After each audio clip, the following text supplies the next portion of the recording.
Olá, no episódio de hoje do Revista BTU, nós vamos continuar falando sobre as pesquisas que estão na edição 2020 da Revista BTU, TV Universitária mais TV Pública, a revista acadêmica da entidade. E a pesquisa que nós vamos estar trabalhando agora é a pesquisa da Maria Carolina Silva Rocha Vieira. A Maria Carolina, ela é jornalista e também mestre em comunicação da Faculdade de Arquitetura e Artes e Comunicação da Unesp, e defendeu uma pesquisa sobre as TVs legislativas, que chama TV Legislativas no Brasil, Histórico, Regulação e Perspectiva. Carolina, muito obrigado por ter aceitado o nosso convite, e a gente já queria entender qual o seu interesse pelas TVs legislativas, esse segmento que é tão difícil da academia botar os seus olhos. Obrigada, Cláudio, pelo convite. É sempre bom poder compartilhar conhecimento, principalmente para esse tema que, como você citou, nem sempre é tão trabalhado na área acadêmica. E esse foi justamente um dos motivos que eu procurei estudar as TVs legislativas. Esse trabalho que eu apresentei, na verdade, foi um artigo pré-doutorado. Agora eu sou doutoranda na Unesp também. E eu pesquiso TVs de câmaras municipais porque eu fui muito motivada pelo meu próprio trabalho. Faz mais ou menos 4 anos que eu entrei como jornalista em um concurso na Câmara Municipal de Botucatu, que foi responsável por implantar a TV Câmara Botucatu na cidade. E eu tive muita dificuldade no começo, porque a gente não sabe para onde olhar, para onde a gente vai, o que é isso daí de TV legislativa, o que a gente faz com esse instrumento tão importante, né?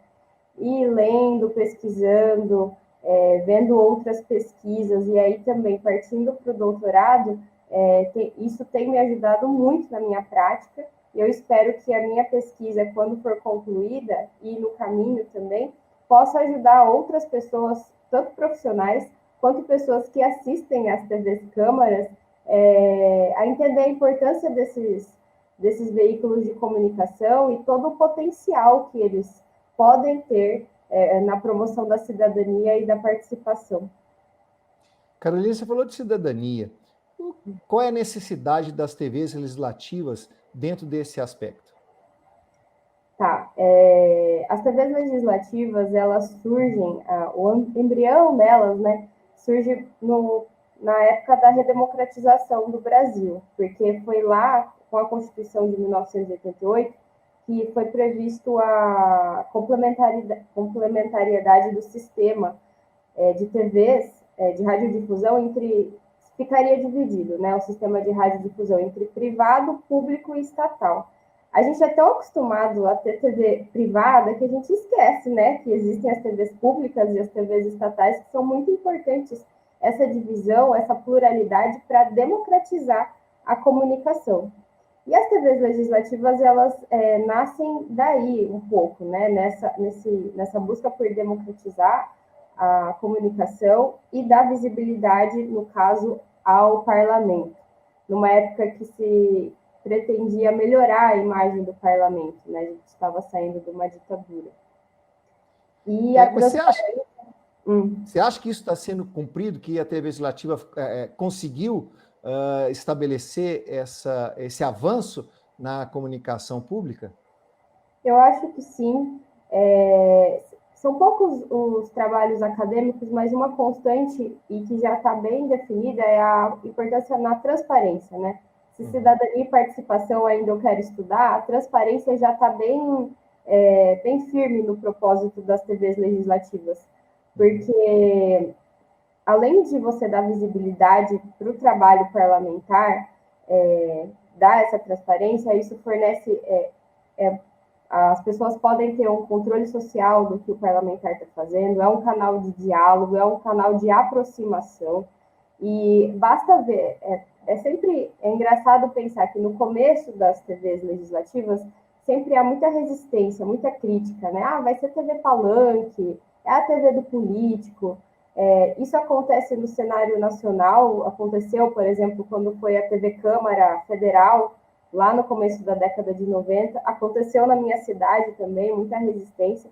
Só que depois que ela começa a funcionar, a sociedade percebe como é importante. Veja alguns momentos que a gente pôde acompanhar ao vivo, que antes não seria possível sem as TVs legislativas, por exemplo, votação de impeachment, as comissões que estão debatendo projetos, tudo isso ficou mais próximo do cidadão. E isso faz parte de você incentivar e criar uma cultura mais cidadã também. Sem falar na própria transparência, porque é uma maneira mais acessível, mais fácil da pessoa ter acesso a esse conteúdo das casas legislativas e às vezes até numa linguagem mais fácil, né? Porque a gente tem todas as sessões ao vivo, mas também tem reportagem, tem documentário, tem programas especiais de entrevista, enfim, é uma gama enorme de atuação.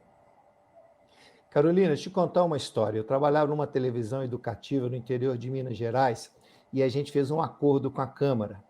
E aí eles não, né, na cidade não tinha TV Câmara e a gente falou, olha, como é uma sessão só por semana, nós vamos transmitir essa sessão. Foi realmente um grande...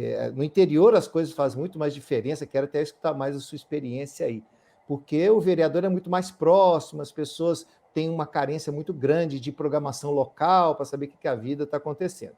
Mas eu estou te contando esse caso, é que quando a gente começou a fazer isso é lá, ainda no início do século ainda, era impressionante porque tinha um antes da sessão rolando, e aí ligava a câmera, mudava o comportamento completo dos vereadores. Estou na televisão. E a gente tinha que desligar, porque entrava o nosso jornal e a sessão continuava. E os nossos repórteres falavam assim, olha, mudou o comportamento deles aqui de novo, né? Só que isso foi no princípio dessa ideia de transmissão, de transparência, como você disse muito bem. Como é que você sente os vereadores aí da sua cidade, depois da implantação da TV Câmara? Você acha que mudou essas relações, tanto dele com o público, como também a relação do público com as pessoas, com os vereadores? Tá.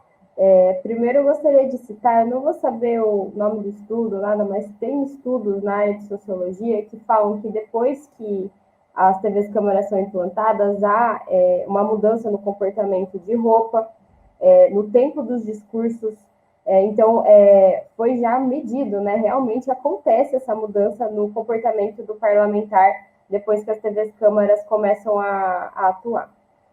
No cenário municipal, eu acho que e isso é uma coisa que eu gostaria de trabalhar na minha tese, porque são poucos estudos que focam no município. A gente tem alguns estudos sobre as TVs câmaras federais, TV Câmara, TV Senado, ou algumas das assembleias, mas as TVs câmaras municipais é uma coisa muito nova. E muda muito, porque é uma possibilidade do cidadão se ver na TV, ele está vendo o vereador que ele vê na rua, ele vê lá no mercado, ele vê na padaria, e ele está vendo também lá na sua atuação parlamentar. Então, realmente é uma relação muito próxima. Aqui em Botucatu, por exemplo, o Impacto, a gente tinha as sessões eram transmitidas pelo rádio, antes da TV Câmara, numa parceria também, como você citou. E depois que chegou a TV, ele parou, né? Porque com a imagem é muito mais forte. Então, vale lembrar também que a TV Câmara não é só a rede aberta ou a rede de TV a cabo, a gente tem as redes sociais, e com a transmissão ao vivo no Facebook, você vê a interação das pessoas, os comentários, tem gente que liga perguntando se o conteúdo já está no ar, então realmente tem um acompanhamento. Claro que poderia ser melhor, abranger mais a população, mas quando tem alguma votação de interesse da população, a gente sente muito que as pessoas acompanham.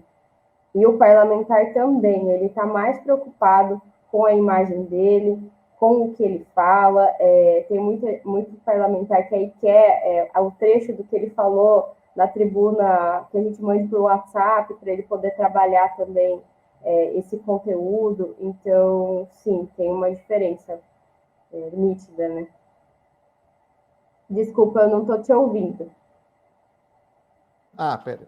Isso. Você falou uma coisa que eu não tinha me atentado, que é a história das TVs câmaras agora também estão nas redes sociais. Então, você tem uma possibilidade de interatividade muito maior. Aí, na sociedade, você já sentiu que uma votação foi efetivamente influenciada por as pessoas nas redes sociais, após talvez a primeira votação, aí teve sei lá, uma comoção e as pessoas mudaram de voto. Você já viu isso acontecer? Com certeza, eu tenho um caso aqui, a gente, né? Eu acho que foi em 2017 ou 2018, não vou ter certeza, que eles estavam votando o que eles chamaram de lei do rodeio, que Botucatu não é permitido rodeio, e ia passar um projeto que era mais abrangente, mas tinha uma cláusula que iria permitir a volta daquele instrumento que eles dão choque no animal, alguma coisa assim. E aí acabaria abrindo portas para que o rodeio acontecesse. E tinha duas frentes muito fortes, né? O pessoal que era a favor e o pessoal que era contra. Então mobilizou muito, foi um projeto que foi adiado várias vezes, pedido vista várias vezes, então foi acho que um mês dessa intensidade de debate. E o que aconteceu, que começou, a gente colocava a sessão na live do Facebook e a Luísa Mel compartilhou, porque chegou a ela essa informação e assim, bombou. Assim, foi impressionante o número, porque a gente tem uma média, né, de espectadores e tal, mas foi um negócio assim que 1000 vezes maior e muito mais além do município, né? Então isso realmente foi uma. E aí no final o projeto foi retirado, porque tava bastante um clima bem tenso. Mas foi bacana de ver por causa desse envolvimento da população, como faz diferença. Olha só, isso é muito bacana, né? Isso que você está discutindo sobre cidadania, então, a utilização da televisão legislativa, mas também tem um aspecto que eles gostam de dizer assim, nossa, mas político discursando é muito chato, e que não teria muito a ver com a linguagem televisiva. Você acha importante aparecer o discurso dos políticos? Qual é a necessidade e a função desse discurso? Olha, eu acho importante, na verdade, uma das coisas que é discutida no artigo é a questão da regulamentação das TVs legislativas, que na verdade não existe, né? E a comunicação também é pouco regulamentada no Brasil, e tem uma lei, que foi a lei que possibilitou a, que as instituições legislativas, né, tivessem acesso a um canal gratuito na rede a cabo. A única coisa que ela fala é que a prioridade são para sessões ao vivo, do plenário. Então, se você tem dúvida do que a TV legislativa tem que fazer, ela no mínimo tem que transmitir as sessões ao vivo, porque é o momento que a pessoa vai ver a atuação do parlamentar sem nenhuma edição. Não tem corte, não tem uma montagem jornalística, que por mais que seja jornalística, ela vai ser uma montagem já editada, não é uma entrevista, é o puro e simples atuação parlamentar. E isso é a política, né? A gente acha que tem que, na verdade, valorizar esse momento e aí também cobrar. Se você está achando chato, se você está achando que aquele político está falando uma coisa que não tem importância, o problema não é esse momento que faz parte da política, o problema é o conteúdo que está sendo levado. E a TV legislativa funciona até para isso, né? Se a pessoa está achando que não está legal, é a oportunidade dela de repensar quando for. Estamos aí às vésperas da eleição, um pouco antes, um pouco depois, que eu não sei quando que vai para o ar, mas é um instrumento para ela avaliar a atuação do parlamentar. Você está contente com isso? Não está? Você pode atuar em relação a isso, sim. A gente está falando, né, pessoal, de TVs legislativas, a gente lembrar que nós estamos falando aqui da TV Câmara, da Federal, da TV Senado e também das TVs Assembleias, que acompanharam logo no surgimento das TVs a cabos, elas também surgiram, e especificamente nós estamos falando também das TVs Câmaras, que é esse novo objeto de estudo da Carolina, que eu acho um negócio muito legal da cidade. Nós temos 5.000 municípios no Brasil, imagina se cada município tiver a sua própria TV Câmara. Você acha que isso é um crescimento que vai acontecer naturalmente, como aconteceu com vocês em Botucatu, abriu concurso, etc. As pessoas vão exigir cada vez mais. Você vê com esperança esse crescimento? Acredito que precisa ter a vontade política do município, né, do presidente da Câmara, das pessoas que trabalham lá, mas a tendência é que aumente sim. porque desde 2012 existe a rede legislativa de TVs legislativas, né, que é um projeto federal de ampliar esse acesso às TVs legislativas. Porque qual que é a história delas, né? Primeiro, elas garantiram um canal na rede a cabo. Então, aí possibilitou o surgimento da TV Câmara Federal, TV Senado, a Assembleia de Minas Gerais foi uma das primeiras, e aí foram surgindo várias. Só que o que acontece? Na TV a cabo, o acesso é restrito, né? Só algumas pessoas podem pagar por isso, e aí só elas que vão ter esse acesso. A partir de 2012, tem esse projeto federal de ampliar esse acesso para a rede aberta de TV por causa do sinal digital. O que acontece? É uma parceria mesmo. São 4 canais que funcionam na mesma frequência. Então, se o município tem interesse, ele vai ser responsável não só por ter uma TV Câmara municipal, mas por trazer o sinal da TV Câmara Federal, TV Senado e a TV Assembleia daquele estado para a cidade, na rede aberta. Então, ela vai ser responsável por implantar esse canal, e tem os custos de antena, de transmissão, mas a Câmara Federal é responsável por fornecer esse sinal que vem lá de Brasília. Então, é um ganho para todos, tanto para a Assembleia e para as câmaras e Senado Federal, que vão ter o seu sinal no município, e tanto para o município, que vai poder implantar a sua TV Câmara Municipal em uma única frequência aí no sinal digital. Isso é muito interessante, foi pioneira essa iniciativa, é muito inovadora mesmo, e é legal que exige um trabalho em rede, né? Porque se o município não tem o apoio da Câmara Federal, até por todas as especificações técnicas que uma implantação de uma emissora exige, é muito difícil. E, ao mesmo tempo, o município eles estão se fortalecendo nessa comunicação local. E muitas cidades não têm emissoras. Tem pouca imprensa e tal, e aí surge um canal que também é o canal da cidade, né? Por isso que a minha tese está focando nas TVs câmaras municipais, porque, por exemplo, em Botucatu, a gente tem sessão dos vereadores uma vez por semana. O que a gente vai fazer com 24 horas de programação, né? A gente vai colocar o munícipe na TV, a gente vai colocar os assuntos de interesse da cidade.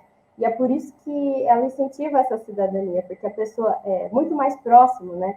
Ela vai poder se ver, ela vai poder ver as questões dela na TV, que é uma TV legislativa, mas aí também vai um pezinho para a TV pública, se tiver à disposição, e aí eu espero poder contribuir com o meu trabalho, desse corpo de funcionários e da sociedade, que pode exigir também.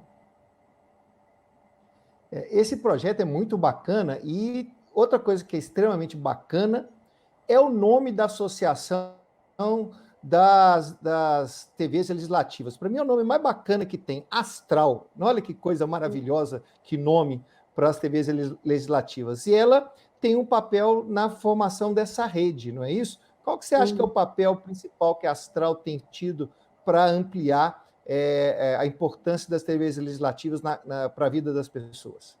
Sim. A Astral, ela surgiu lá em 2003, estou olhando aqui do lado porque eu não sou tão boa com data, mas é 2003 que ela surgiu, e antes dela, as TVs que existiam, elas estavam com um trabalho muito disperso. Ainda é um pouco, mas a Astral foi uma verdadeira aglutinadora de todas essas emissoras que estavam surgindo e ainda surgem, por um objetivo em comum, né, que é fortalecer a comunicação legislativa. E ela ajuda muito, tanto na parte técnica, com orientações, quanto na parte de conteúdo e troca de ideias, troca de experiências. Hoje, a Astral conta com 35 emissoras associadas. E o que significa isso? Todo mundo que é associado tem acesso a uma nuvem com todo o conteúdo que as TVs produzem. Então, aqui a TV Câmara de Botucatu, ela pode exibir conteúdo que foi feito pela TV Câmara de Bauru, pela TV Câmara Federal, pela TV Câmara de Araraquara, pela TV Câmara de um município lá do Ceará ou de qualquer lugar. Então, ajuda a entender o que o pessoal está fazendo e também amplia muito, né? Então, uma pessoa de Botucatu, ela pode ver uma coisa que outra cidade da região está produzindo e está discutindo também. Então, é uma ampliação muito bacana. Além disso, a Astral também promove seminários. Esse ano não teve por causa da pandemia, mas são momentos muito importantes também de reunião desse setor. Né? Outra coisa, Carolina, é a gente pensar que a programação da televisão legislativa são só as sessões plenárias ou as sessões das comissões, né? Fala um pouquinho da programação da TV legislativa. Uhum. Então, por que não? Devido a essa falta de regulamentação, existe uma certa liberdade, né, do que se pode fazer ou não. Lógico que o principal é você fazer a divulgação do trabalho legislativo. Então, obrigatoriamente as sessões ao vivo, às vezes sessões de comissões, audiências públicas. Você também pode dar espaço de voz ao parlamentar. Você pode fazer uma divulgação jornalística mesmo das notícias do legislativo. Isso é uma parte obrigatória, vamos dizer assim, pelo menos eu vejo dessa maneira. Além disso, aí você pode ir para esse potencial todo, né? Você pode promover cidadania de diversas maneiras, você pode promover a participação, você pode dar voz às pessoas da cidade, e isso não tem limite, não tem limite. A única coisa é que você não pode visar o lucro, porque você não é uma TV comercial, então você não pode ter propaganda, né? E também tem que ter muito cuidado com a promoção pessoal dos parlamentares, por mais que você dá a voz a ele, não quer dizer que você está promovendo de maneira pessoal, você está focando no interesse público. Então, esses são os limitadores. Fora isso, é muito abrangente. Tem documentário, tem programa de música, tem programa educativo, enfim. Eu posso citar alguns aqui de Botucatu, mas assim, é infinito, infinito mesmo. Eu vejo programas de entrevista, né? Geralmente entrevista é considerado muito uma coisa meio chata, etc. Mas assim, se não for as TVs legislativas do campo público fazer entrevista, provavelmente essas pessoas que aparecem nos programas têm 20, 15 segundos nas TVs comerciais, né? E que é, como você disse muito bem, que é uma produção editada. Essas vozes aparecem também nas TVs legislativas? Com certeza. E a gente tem que lembrar, acho que o principal é que as TVs legislativas, fazendo parte desse campo público, público estatal, elas não são TVs comerciais. A gente está tão acostumado no Brasil com a linguagem da TV comercial que a gente esquece. A gente quer exigir que a TV pública tenha a mesma linguagem da TV comercial. Será que é esse caminho? Por que não fazer diferente? Porque senão a gente vai ser só mais uma emissora, né? Então, a gente tem que fazer o que as outras não fazem. São essas entrevistas mais aprofundadas, dar voz a essas pessoas que não vão ter espaço na TV comercial. Inclusive, foi até um dos motivadores da TV legislativa foi isso. Os parlamentares estavam achando que a mídia não estava, a mídia comercial, tradicional, não estava cobrindo do jeito que eles esperavam.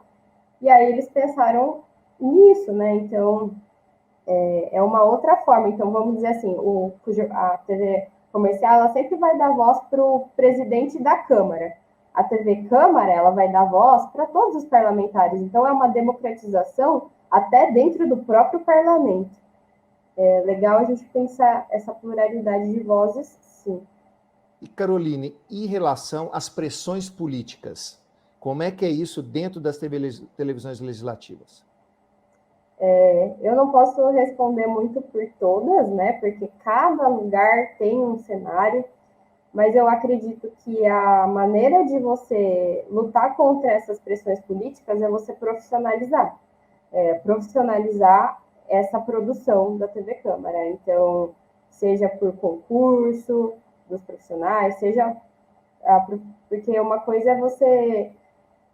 eu acho que esse é o caminho, né? Porque sempre vai ter, porque são interesses, não tem como. Assim como nas TVs comerciais você tem o interesse do anunciante, numa TV pública você vai ter os interesses dos agentes públicos. Mas quanto mais profissional, mais coerente com manuais de instrução das próprias casas, portarias, tudo que você puder fazer para colocar no papel para dizer assim, olha, a TV é isso, ela serve para isso, a sua função é isso, mais difícil é ter ingerência política. Maria Carolina Silva Rocha Vieira, muito obrigado por a sua entrevista. Ela que é mestre em comunicação e agora doutoranda também em comunicação pela Unesp, lá da Câmara. Ela trabalha na Câmara Municipal de Botucatu e publicou a sua pesquisa TVs Legislativas no Brasil, Histórico, Regulamentação e Perspectiva, na revista BTU de 2020, na sua edição número 7, que você já pode acompanhar, inclusive no site da BTU, na sua parte de publicação, o artigo todo da Maria Carolina.